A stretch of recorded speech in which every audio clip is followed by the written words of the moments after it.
More fireworks expected tonight when IRS Commissioner John Koskinen goes before another House panel to testify about those missing emails that related to the agency's targeting of conservative groups. The new round of questioning comes just a couple of days after this dramatic exchange between Koskinen and Congressman Paul Ryan. Listen. I don't believe you.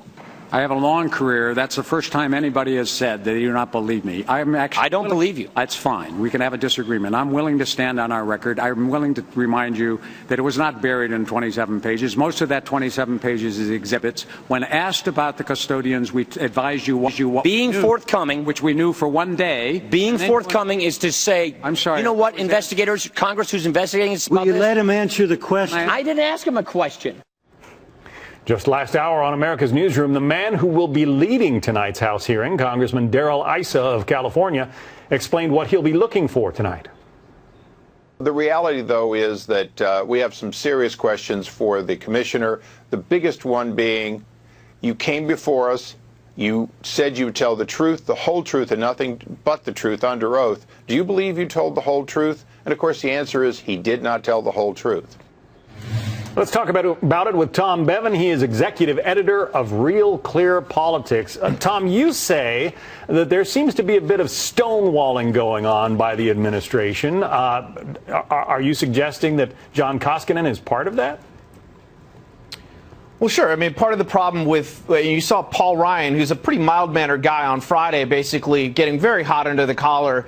It's as mad as I've ever seen him, basically saying that he didn't believe the commissioner of the IRS and that he wasn't telling the truth. And part of that is because they just found out on Friday, last week before Friday, that these emails were missing, right? And when we found out that the Treasury Department and the White House have been informed about it, that this email crash occurred, this hard drive crash occurred weeks before Congress was notified about it. So Congress is feeling left out of the loop. They feel like Commissioner Koskinen has not told them the full truth here, certainly not in a forthcoming and timely way. And so I think we'll get more of that in the hearings tonight and tomorrow from the House Ways and Means. 1 year. Their House Oversight, excuse me. Yeah, one year and 1 day ago, June 22nd of 2013, the president said this: "I'll do everything in my power to make sure nothing like this happens again by holding the responsible parties accountable." What has he done to live up to that promise? Not a lot, actually. If you look at the record, I mean, the commissioner was moved out, but that was something that was in the works for a while. So, Lois Lerner went into retirement after taking the fifth. So there hasn't been a whole lot of accountability. The president also said, and this I think is a problem for the White House, that he came back and said later that there was not even a smidgen of corruption regarding the IRS scandal at all.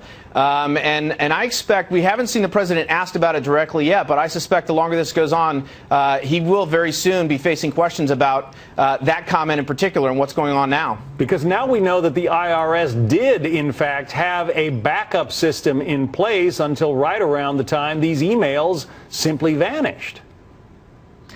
Right. We're learning more and more. It's coming out in dribs and drabs, but we are learning that, yes, the IRS had a contract with a vendor who was managing their email systems and backups on servers. That contract was apparently terminated just a few weeks after this hard drive crash occurred back in 2011. So that's something that Congressman Issa is going to probe tonight and tomorrow, I'm sure, and we may learn a few more details. I'm not expecting we're going to learn a whole lot, but maybe a few more details that move this story forward a little bit. But this is one of those stories, John, that's not going to go away anytime soon, because it's really the explanation that the administration, that the IRS has provided, is so implausible.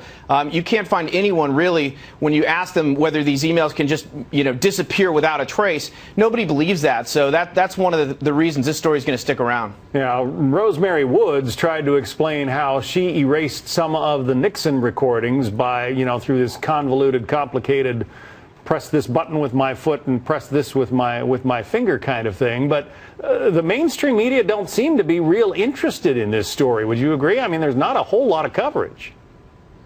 There hasn't been a whole lot of coverage. I think that's one of the reasons. The New York Times, for example, Sunday paper, after this explosive hearing on Friday, they ran something on Saturday, but nothing in the big Sunday edition. Very little in the Washington Post. Not a lot on the major networks. I